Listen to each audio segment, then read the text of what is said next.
Immediately after his December election victory, Boris Johnson declared his principal domestic policy objective to be the rebalancing of Britain's economy, levelling up those parts of the UK that have been left behind financially. Recently, speaking in the Baroque splendour of the National Maritime Museum in Greenwich, the Prime Minister set out his prime foreign policy goal, making Britain a global superman in championing free trade. These are both reasonable ambitions, noble, even. Johnson's government was voted into power to deliver them, backed by a strange mixture of working-class former Labour voters and older Conservative Brexiters who want a swashbuckling UK unencumbered by ties to the European Union.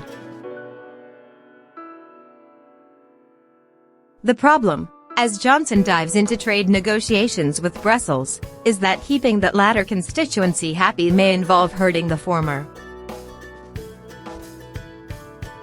If he's to hold this new Conservative coalition together, Johnson will need to deliver economic benefits to the former Labour heartlands in England's industrial north. And if he's to deliver the global Britain promised by Brexiters after quitting the EU, he'll have to be free to strike trade agreements with countries around the world. There's a strong moral case for a domestic agenda that tries to rebalance the UK economy away from the dominance of finance and the City of London. It may be a prerequisite for fixing Britain's weak productivity and providing better growth prospects. Johnson has a point on free trade too. It is being choked, and that is no fault of the people, that is no fault of individual consumers, he said. I'm afraid it is the politicians who are failing to lead. The mercantilists are everywhere. The protectionists are gaining ground. Level playing field. Yet the flaws in Johnson's effort to keep all sides of his support base happy were there in his speech.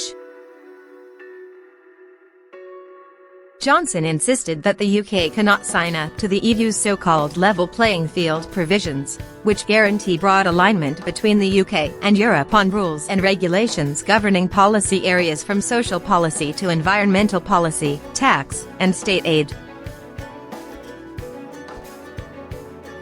But without that undertaking, the EU says it cannot give Britain the zero tariff, zero quota arrangement on goods that it wants.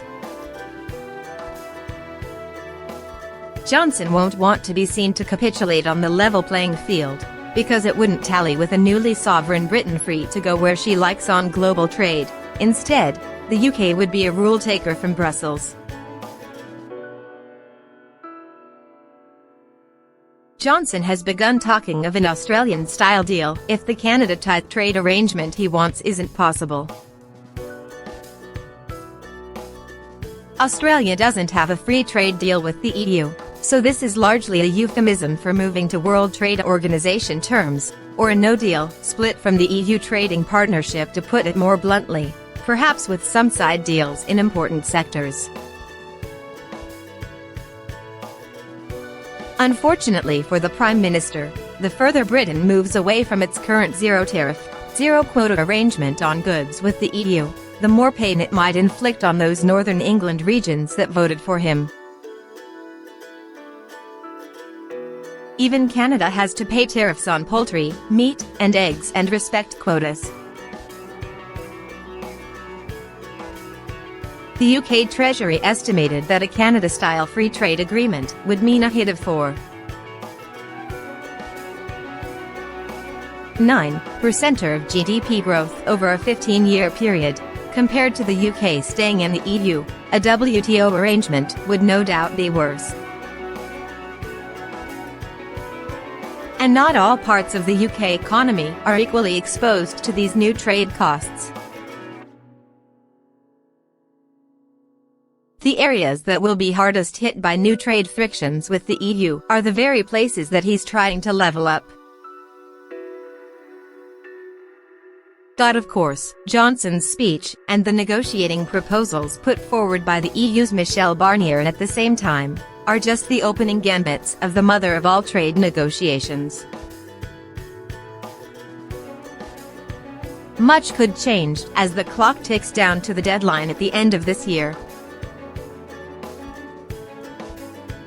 The EU might give way on some level playing field provisions, in exchange for continued access to British fishing waters. The EU proposals also hold out Gibraltar as a bargaining chip.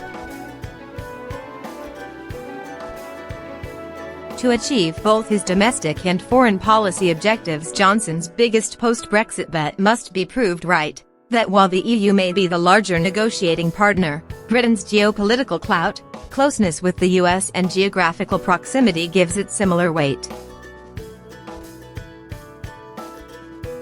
He also seems to be gambling that whatever the economic damage from a more distant trading relationship with the EU, it will be gradual and spread over time, and can be mitigated by extra spending on hard-pressed regions. Relief that Britain's endless Brexit debate is over, a strong parliamentary majority, and a Prime Minister who manages to make retreat sound like a bold charge, might buy Johnson time. But he will inevitably have to concede that, as the giant trading bloc on Britain's doorstep, the EU will remain influential. He may want to be a trading superman, but Brussels still has plenty of kryptonite.